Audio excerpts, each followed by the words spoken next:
Hello everyone, thank you for joining me today and thank you to CCI for having me. My name is Andrew Mallinson and I am an artist and writer and member of Feminist Internet. I'm here to talk to you today about what it means to queer AI, and what I mean by that is not simply queer as in the identity marker of being queer, although that is part of it. More specifically, I'm referring to the action of queering something. Before we get into that though, I wanted to give you a little bit of information about Feminist Internet and how my interest in this subject came to be. So for those of you listening who haven't heard of us before, Feminist Internet is a collective of artists and designers, writers, and just all around great people. And our focus is on tackling internet inequalities through feminist practice. So that's taking ideas and methodologies of feminism to tackle injustices coded into the internet.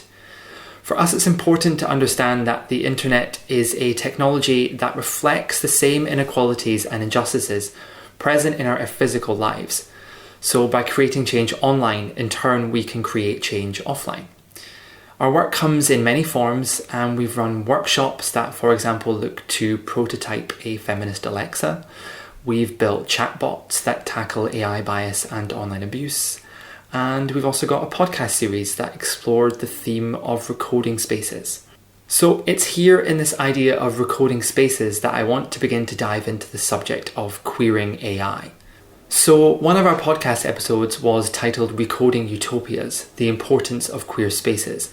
And it looked at how LGBTQ+ people are recoding spaces, both online and offline, into their own queer spaces, whether that's the club or a bookshop or a digital map.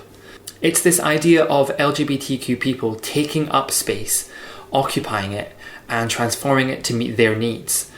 But there's two separate things happening here. There's the queer space, such as the club, and then there's the action of queering the space, the transformation, the recoding. So I want to talk a little bit more about the difference here between queer space and the queering of space, and start to unpack this even further. First up though, I just wanted to simply define what I mean by the word queer.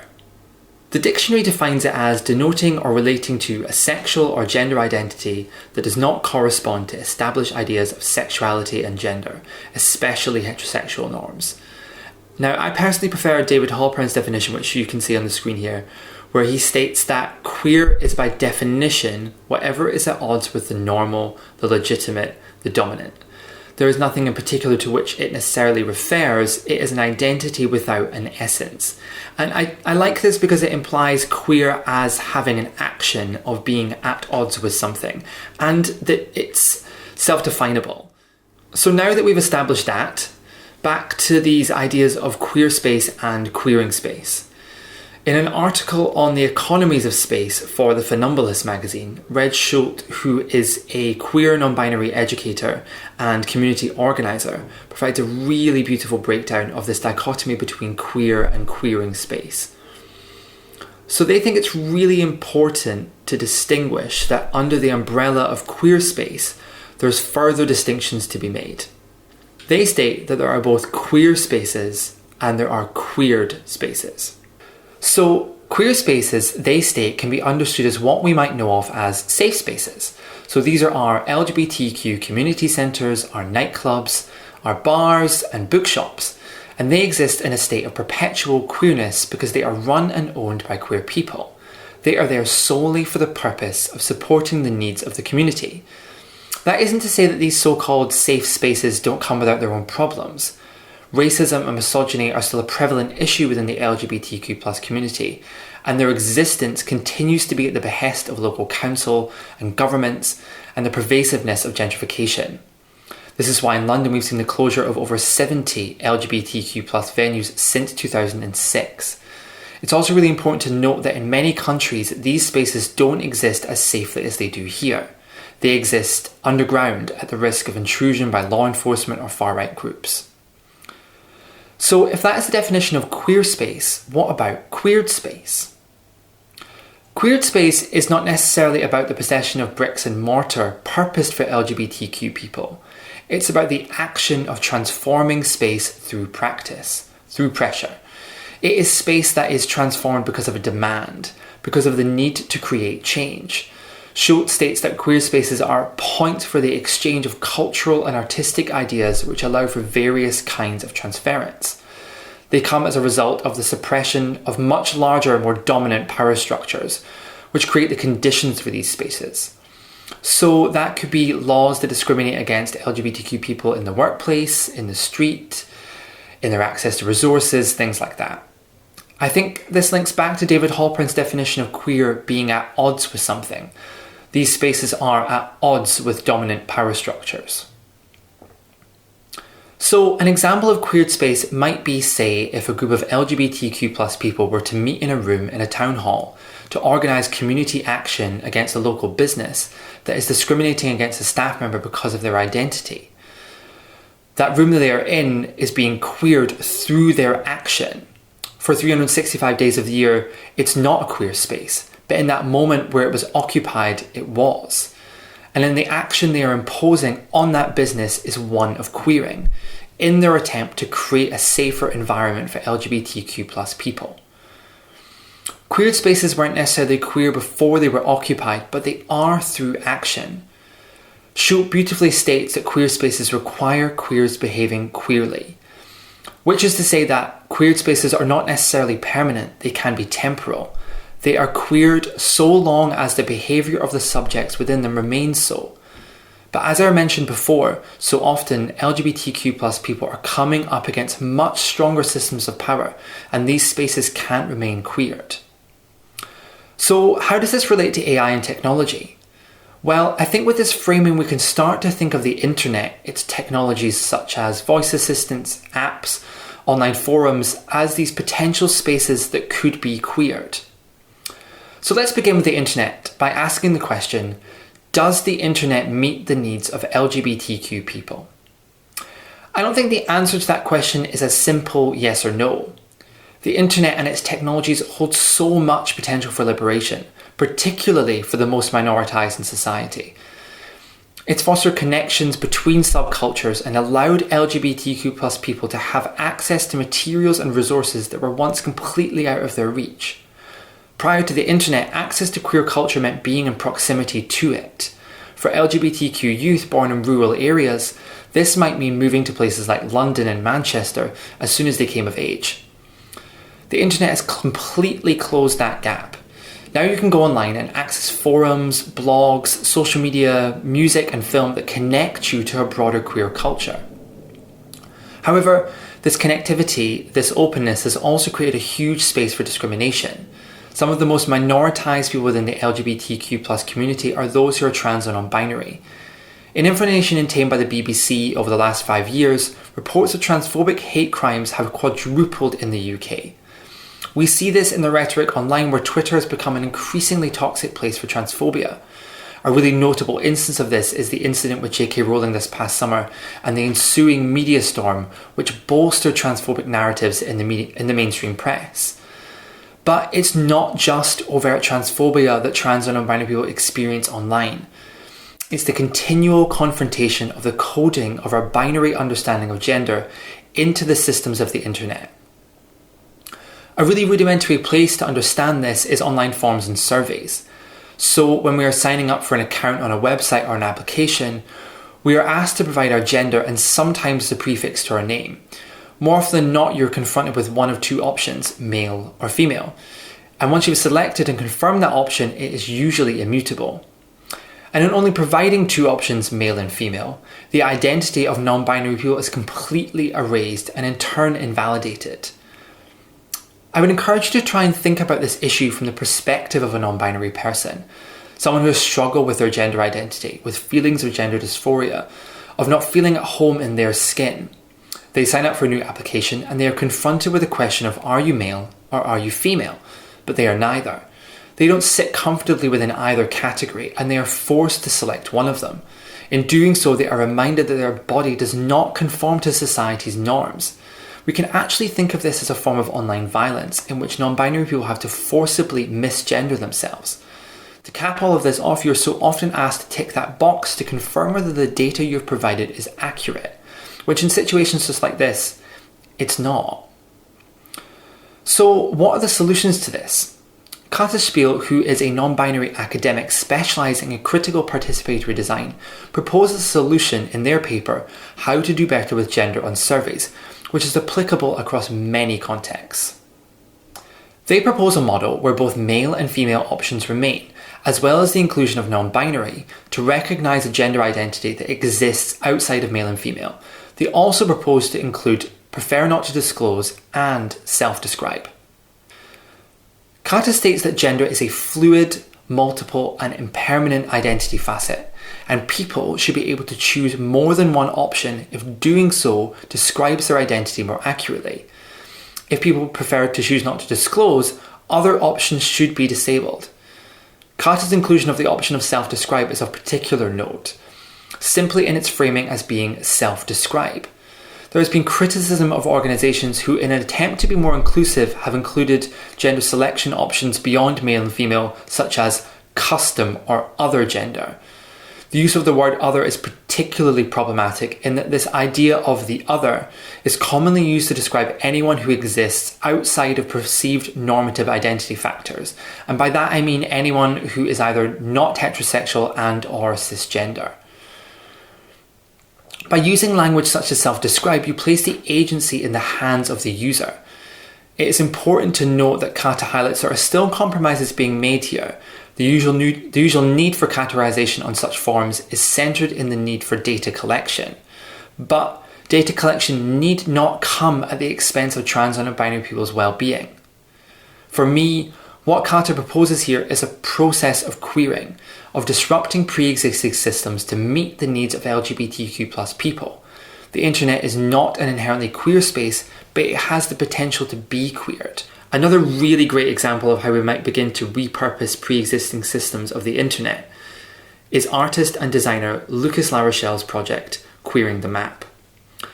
They describe it as a counter-mapping project, so it subverts mapping applications to hold space for queer narratives. Basically, any LGBTQ+ person can log in and write an anecdote or a story and tag that story to a specific location. You can see an image of what that map might look like when you log on here. Creating a map that is populated not by businesses and the like, but by queer histories. So each of those black pins is an individual story. And if you zoom into certain countries, there's so many of them. And it's a really fantastic project, and I would encourage you to go on and check it out and just read some of the stories. You might find poetry, longer form writing. It's really beautiful. So Lucas was interviewed for the Feminist Internet podcast and had this to say about the potential of queering the internet. I mean, the myth of the internet in its early genesis was that it would be a place that would liberate us from our bodily limitations and positions and the oppressions that were located around our bodies on vectors of race, class, gender, ability, etc. And we obviously know that this is not the case, that the utopian impulses of the internet have definitely not panned out for a variety of reasons. But I still feel very animated by that initial utopian impulse of the possibilities of the internet as this liberatory or queer space. So what about when we start to think about more complex systems of technology? Over the past few years, facial recognition software has become embedded into the fabric of our daily lives. What was once quite a sci-fi concept is now a tangible and functional tool. We are unlocking our phones and paying for our shopping all with our faces. But this technology is also being developed for much more complex tasks. It's being developed for use in airports as a way of speeding up and advancing security. It's also being put to use by law enforcement to track criminals in larger crowds, such as perusing through CCTV of protests in an attempt to track down attendees. The Metropolitan Police were pretty open about doing just that this past summer at London's Black Lives Matter protests. Something to note here is the work of AI researcher Joy Boulhan-Wini, who highlighted not only the troubling ethical issues of using this technology at a speech in the US Congress in 2019, but she spoke specifically as to how facial recognition software was disproportionately misidentifying Black people. You can find this talk online really easily, and I'd really recommend it. She's in conversation with members of Congress in the House and Alexandria Ocasio-Cortez. Another proposition for the use of facial recognition software overlaps with a highly contested LGBTQ+ rights issue, which was put forth by the National Institute of Standards and Technology in America, who openly discussed developing the tech as a way of identifying whether a man is trying to access a woman's bathroom. The technology would scan people on entry to the bathroom and sound an alarm should it identify such a person as being male. This was rightfully called out by trans advocacy groups, as such a technology would need to enforce the idea that there are recognisable and easily identifiable sets of characteristics which make up the male and female face. This in turn would completely erase the identity of trans women who the technology could potentially deem to be male based on outdated prejudices about their bone structure simply because of the gender they were assigned at birth.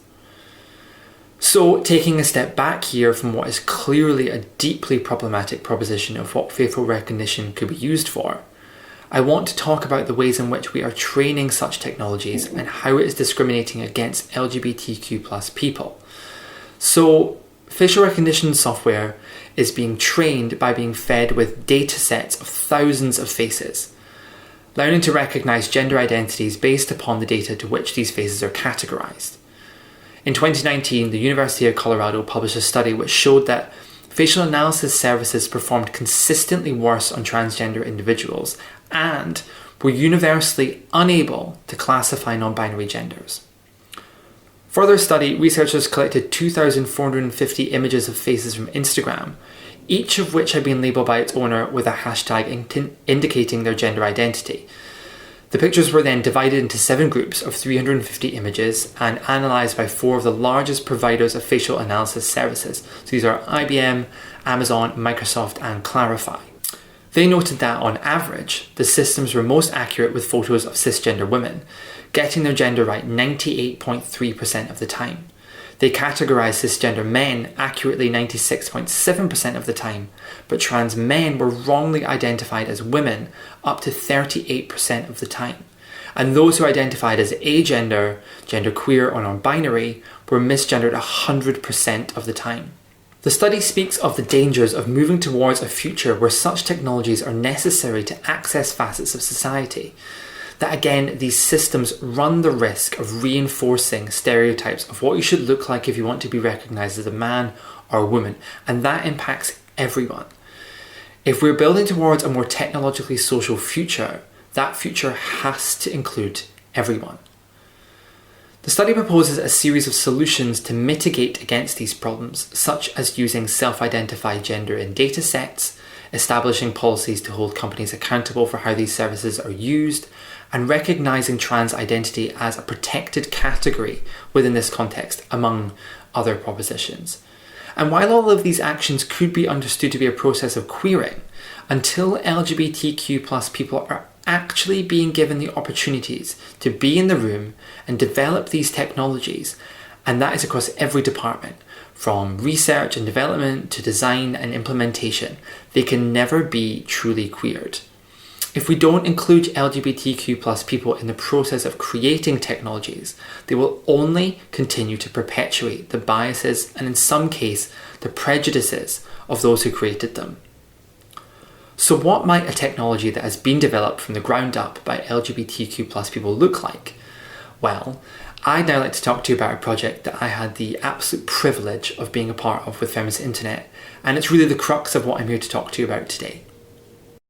This past summer, in collaboration with conversation designer Camille Rincon, I had the opportunity of developing Queering Voice AI Trans-Centered Design, a short course which was run at the CCI. The course was grounded in Cami's incredible research that looks to understand the requirements of trans and non-binary people when using voice-activated assistants. Their research identified a series of design requirements as the primary needs for trans and non-binary people. These requirements were for specific considerations being made around privacy and data collection, that the device have a trans-specific purpose, that the interface include representative and gender-affirming personas, and that it was created by trans and non-binary people. So the goal of the course was to do just that and create a prototype purposed specifically towards trans and non-binary people, in turn queering voice AI. Incredibly, the participants for the workshop, which was formed through an open call, were comprised of a team of majority trans and non-binary people, which I think is very telling that if you create space for LGBTQ plus people that looks to positively centre their experiences, we will occupy that space. So in beginning to design the device, Cami had identified 3 areas that the voice interface might be purposed towards. These were public safety, access to healthcare, and connecting users to trans and non-binary media or services. Following some really fruitful discussion, it was decided that the device would connect users to media created by trans and non-binary people. And I just want to pause and zoom out for a moment and really unpack why that decision was made. So there was a lot of discussion within the team that the purpose of the device had the potential to actively counteract narratives in the media that so often focus on the trauma of being trans and non-binary. Even looking back at what I've been talking to you about this afternoon was looking at how these technologies could have a detrimental effect on trans and non-binary people. The question becomes, what if we were to create technologies that actively centre the joy of LGBTQ people? In this case specifically, how can the device be purposed to centre trans joy? This intention established an action that became embedded throughout the design process, one that would act as our anchor throughout. To speak more specifically about the actual purpose of connecting users to media created by trans and non-binary people, the choice was made as a way of fostering connection and uplifting the work of people within the community, in turn centering and creating joy. LGBTQ representation has improved over the years on our screens and across various media, but it's extremely hard to build an exhaustive list of trans media in the way you might be able to compile a list of other media, and I say this from experience.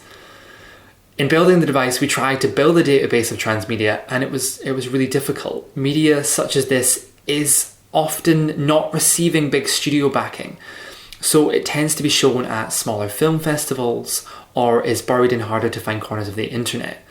Thus, it's not appearing as easily in search engines, it's not on streaming services. So this only goes to echo the experience of many LGBTQ plus people in that this content is so often forced to exist in the margins. That's not to say we didn't find any, we did find some fantastic media. But the goal of the team was to kind of counteract this narrative as loudly as we possibly could.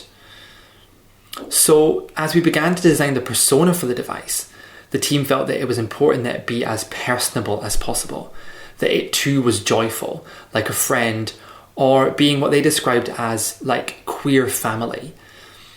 They decided on the name Sib, a sort of riff on sibling, but also a name that didn't have a specific gendered connotation.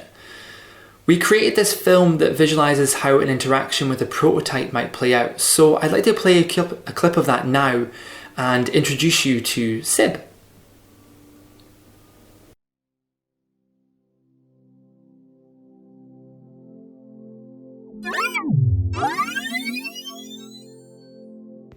Hello, welcome to SIB. This is a pro-trans voice interface aimed at connecting the trans community to media created by trans people. Have you heard about our project before? Yeah, I have. Amazing! Would you like us to refresh your memory? That'd be great. SIB was created by a team of majority trans and non-binary people. Our purpose is to connect trans and non-binary users to amazing media created by their community. So that was an initial interaction with Sib as you boot up the device. So as we began to decide how our user would interact with Sib, in response to Cami identifying within their research that the device must have representative and gender-affirming personas, the decision was made that users could assign Sib any gender identity they wanted, and that gender could be associated with a choice of voices. So here's a little clip of how that interaction plays out. Fab, time to personalise your SIB. Would you like to chat with Voice 1. Voice 2. Voice 3. Yeah, could I have voice 1? Thank you for that. Would you like to set a gender for your SIB? It doesn't need to have a gender, and a gender won't change its personality. Yeah. Let's do this. What gender would you like for your SIB? Can she be trans femme? We are now generating your persona. Oh, congratulations! No offense to the other Sibs, but you chose the best one. So what this does is again just place the agency in the hands of the user, allowing them to see themselves reflected in the technology they are using. I should note that having only 3 voices to choose from was just a limitation of what we could record during the course. If this device were to be fully built, it would include a multitude of voices. The idea also being that the voice you hear prior to the persona being generated would just be randomized. Now, there's an interesting discussion to be had here, as there's been a lot of critique around the way voice assistants reinforce negative gender stereotypes, placing the female voice into this subservient role as the assistant. At Feminist Internet, we've tried to tackle this within our work, most specifically in our Designing a Feminist Alexa workshops. One of the proposed solutions to this is to dehumanize these devices. But for us, in creating this device, I think it's really interesting to note that it actually became about humanizing it even further, going in the opposite direction, really imbuing the device with personality. And I think, again, that might be a sort of conscious countering to the way in which trans and non-binary people are continually dehumanized in the media. When it came to considerations around privacy, it was important for us that users are not bound to offer data by default, but rather that they can autonomously opt into providing information if desired. This enables users to personalize their privacy preferences and modify or delete their data. This is really important in the context of trans and non-binary people, as while having the option for the device to understand things like the user's pronouns, this data being on file and being subsequently leaked could be damaging for certain people, as they have chosen not to disclose their gender identity in certain aspects of their life. So it was really important that the users were able to choose how they interacted with the device and had autonomy over their data, and the data was only being used for the betterment of their specific interaction. So here's a little clip of how that might play out. I want to help connect you to transmedia, but first, can I ask for some personal deets? Sure. Amazing. I can be used without storing any of your information, so no pressure to say yes to any of this. You can always say, protect my data, to come back and edit or delete your information. Would you like me to remember your name and pronouns? Yeah, that'd be great. Beautiful. What's your name then? My name's Finn. And your pronouns? My pronouns are they, them. Sounds amazing, Finn. I'd like to highlight the work of Danielle Braithwaite-Shirley here, who was one of the course contributors. Danielle gave a lecture on their practice which seeks to archive the Black trans experience through technological environments. Danielle's considerations around the terms in which you interact with their work, in which you're asked to disclose your gender and race, really helped the team form their own specific terms and conditions for the device. Danielle's work is absolutely fantastic, and I'd really recommend you head to their website and discover their work. It really echoes a lot of the sentiments I've brought up this afternoon. It's just fantastic. So it was really, really important to the team that trans and non-binary people were involved in every step of the process. So the device was actually tested with Cammie's friend Cherub, a trans woman from Seattle, and it's Cherub's voice that you're hearing as the chosen voice of the device. Cherub speak with such warmth, and as someone whose profession is actually in the performing arts, the purpose of the device just serendipitously aligned with their work. So when Sib begins to share media with the user, the use of Cherub's voice just adds such a level of joy that's really warming to hear, I think. So lastly, I just wanted to play you a quick interaction of Sib sharing a piece of media with a user. Oh my gosh, I know an out of this world film. There's a movie titled Transfinite. It's composed of 7 standalone stories. Would you like to hear more? Yeah, please. I can tell you more about the plot, the director, or just send you a link to watch it. What's it going to be? Can I hear about the plot? So, the movie is an hour and 10 minutes long. It explores power, the power to protect, to teach, to love, and to thrive. It's dark, funny, and visually expressive. Are you interested in that link? That sounds great, yeah. Enjoy it! I've been told I have great taste. What's so wonderful about this project is the way that it's been queered at every level, from the design team assembled to the technology itself, at every stage from the ground up. The purpose, its persona, the considerations around privacy, this active queering just at every level was so wonderful to be a part of. And this is where I want to wrap things up today. What I think is so exciting about something like SIB, or the work of some of the artists I mentioned today, like Danielle and Lucas, is that it's not about a team of LGBTQ people being brought in as part of a move for diversity and inclusion to fix the problems created by big tech companies. The work is not a solution to the problems that exist within products like Alexa and Siri. It's the proposition of entirely different models for technology. And this is the point I want to try and make today, is that to queer technology, for me, is not to assimilate and fix the problems that big tech has created. It's to be at odds with these dominant power structures and to take the creation of technologies into our hands and build them and purpose them for ourselves. Thank you very much for listening.